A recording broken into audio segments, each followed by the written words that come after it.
கூட்டம் என ஒற்று உகன்றுள்ளது. ஏன கூட்டத்தின் எண்ணிக்கை எவ்வன? அதிகம் 1000 இருக்கலாம். நம் வீரர்கள் எத்தனை பேர் எஞ்சினர்? சோழக்கொடியுடன் கோட்டைக்குள் புகுந்தனர். சோழ துருப்புகள் என நம்பி மக்களும் அவர்களுடன் இணைந்து விட்டனர். ஒரு தென்னராவியும் மீளவில்லை. சில்லாக சிலர் மீழ்ந்தனர்.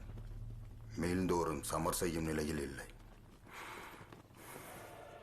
3 லட்சத்திற்கு மேல் நிலையாக கட்டமைக்கப்பட்ட தானை, 300 ஆண்டு வலிமையான களப்பிரர் கோணை நெறித்த மாகோன், சேரனையும் தொண்டை நாட்டானையும் விரட்டிய சேனை,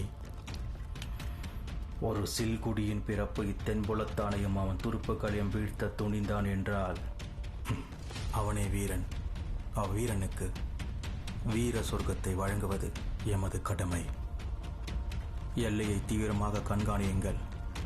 அயல்புலத்தில் கிளர்ச்சிகள் அவிழும் முன் இதை முடிக்க வேண்டும்.